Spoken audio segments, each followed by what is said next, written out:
Thanks for tuning in to Treetop Environmental News Weekly Summary Podcast.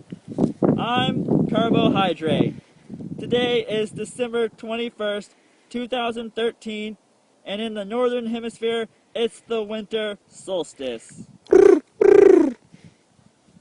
This month, indigenous groups rallied in Sacramento, California to condemn the controversial $54 billion Bay Delta Conservation Plan as a death sentence for the sensitive Bay Delta and the thousands of species, including salmon, that depend on it. The plan calls for the construction of 2 peripheral tunnels that would deliver Sacramento River water to agribusiness interests, as well as taking some of the most fertile land on the planet out of production. In addition to almost certainly causing the extinction of the Bay Delta salmon population, it also threatens salmon and steelhead on the Klamath and Trinity Rivers in Humboldt County, California.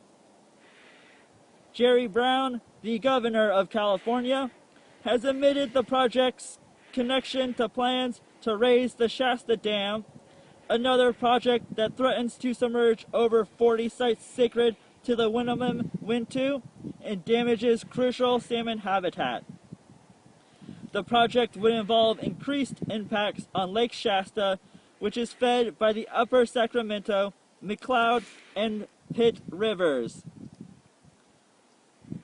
At the rally at the Capitol, Chief Kayleen Sisk of the Winnemem-Wintu tribe said too much water is being diverted from the San Francisco Bay, Sacramento River Delta, the largest estuary on the Pacific coast, to the state's water brokers to supply unsustainable industrial agriculture, destructive fracking for oil, and municipal developments in the desert.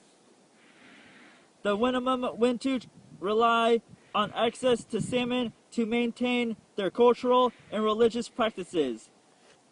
The peripheral tunnels, if ever constructed, would therefore be in violation of their indigenous rights to maintain cultural practices with salmon, as outlined in the United Nations Declaration on the Rights of Indigenous Peoples. The end of salmon would also mean the end of Winnemem, so the BDCP is a threat to our very existence as indigenous people, said Chief Sisk.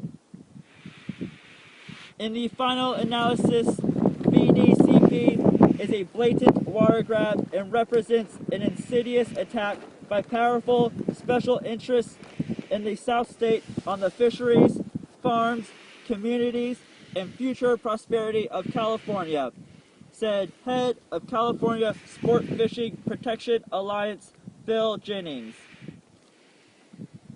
In other news, Portland Rising Tide reports that climate justice groups stopped the movement of a controversial shipment of equipment bound for the Alberta tar sands via tribal territory in northeast Oregon. The megaload is carrying equipment to be used for tar sands extraction near Alberta, Canada, the world's largest construction site.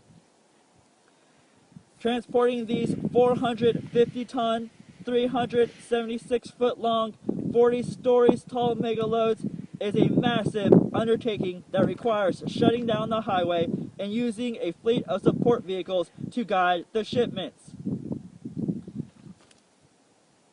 The blockade in Umatilla, Oregon, is one protest in a continuum of environmental resistance that stretches from struggles to stop the Keystone XL pipeline in Texas to efforts to block the megaload shipments through Nez Perce territory on Highway 12 in Idaho, to road blockades against oil and gas companies led by the Lubicon Lake Nation in Alberta, Canada.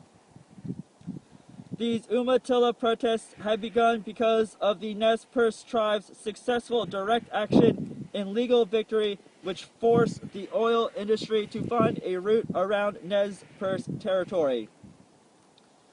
At this week's action, 2 teens fanned out on the highway in the megaload's path and locked to their vehicles with concrete barrels. Police responded and arrested 16 people at the 2 blockade sites, using pain compliance to extract the people locked down. Observers reported police twisting arms behind activist backs, pepper spraying one lockdown protester, and ripping the sleeves off a lockdown protester to expose them to the cold weather. Of those arrested, only 4 were actually locked down. The other 12 were peacefully standing on the side of a public road in order to document police response and take photographs for independent media. One independent journalist was charged under a new Oregon law which makes recording police activity a criminal offense. This law impedes the rights of everyday people to monitor the police and has troubling implications for freedom of the press. On Friday, climate justice activists entered the Oregon Department of Transportation in Portland to deliver 2 letters to officials outlining objections to moving of the megaloads. The details of these stories and more can be found on our Facebook page, Treetop Environmental News. Brought to you by the Trinidad Tree Sitters, also on Facebook.